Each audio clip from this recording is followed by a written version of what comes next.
Thanks for joining us back to Hewn Hill. Tonight we've got, as you can see on the sides of your camera, we have two corners of the uprights up on two corners, and then for tonight we're going to cut a header piece that we're going to tie the two corners together and start filling in walls. So we're actually going to start putting walls on this thing. I know it's taken a while, but sweep off our floor here and get going.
right, thanks for joining us tonight. We appreciate it more than you can possibly imagine. In this, we have 2 corners up and a header board over the cross of top.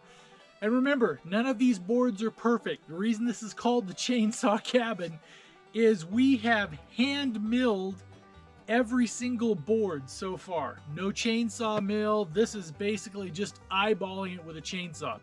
Couple reasons. One is we were doing this with a lot of these boards, well, basically all of them, came from some logs that were in my backyard. And so we had to actually use a small electric chainsaw because you couldn't just run a 60cc gas chainsaw in your backyard for hour on hours without the neighbors just going nuts. And we were fortunate enough to get some logs from the neighbor who was building a house, so they dropped some trees that were on that lot and they gave us the logs. And we know that everybody couldn't do that, but we also know that there's ways, even in somewhat urban settings, there's always trees, arborists and stuff, where you can actually get logs. And sometimes it would seem counterintuitive, but sometimes even in a fairly urban setting. And the whole premise behind this cabin is that can you build a small, livable structure for under $1,000? And the premise is Henry David Thoreau in 1854, when he went to Walden, he wrote the book on Walden Pond, which most of you all read in school, etc. He built his cabin for $28.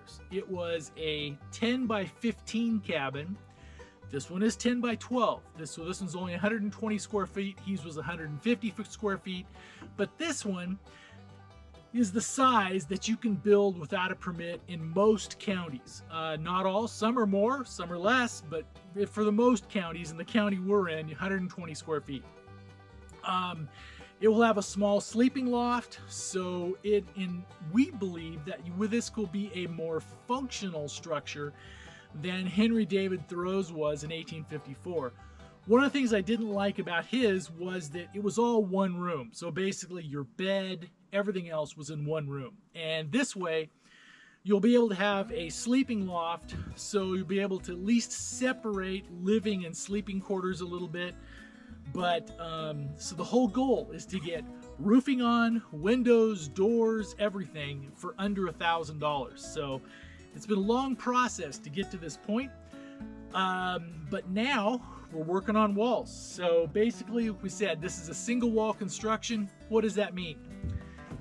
These boards, they're fairly thick boards, but these are not only going to be the inside board, they are going to be the outside wall as well. We're going to do a tongue and groove.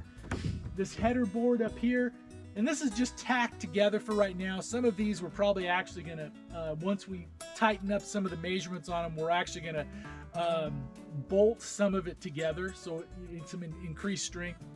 But this header bar, not only is it going to be basically the trim piece at the top of the wall, this will tie all of the wall boards together, and along with the board and batten on the outside will be structural, because the roof, the trusses, it will actually sit on top of this wall. And this is a single wall construction. They did a lot of these. They used to do a lot of these. I've lived in one over in Carmel. I think we talked about the first when we started this video. It was just gorgeous. It was one of the greatest little houses I've ever been in. And it was single wall construction. Obviously, there's no insulation because all you have is thermal mass. These walls are about 2 inches, but if you put any type of a heat source in a structure this small, it warms up pretty quick in the wintertime. So thank you for joining us. The process is really starting now, and the fact that we have walls going up, unsure. The hope is that this week we will at least get all 4 corners done with the tie pieces, the headers across the top, and then start filling in walls. We still have to do a little bit of measuring and guessing, because we want the ratio between front door, windows, etc. to look more like a small cabin than just a shed. So if we put off-the-shelf windows and doors like you'd pick up at a Lowe's or Home Depot, etc., it'd probably just end up looking like a shed, and that's not the look we were going for, but even though that would be just as functional. All right, thanks for joining us. We appreciate it. Thank you for joining us for the chainsaw cabin on Hewn Hill. And the whole goal is, can you build a livable small cabin for under $1,000?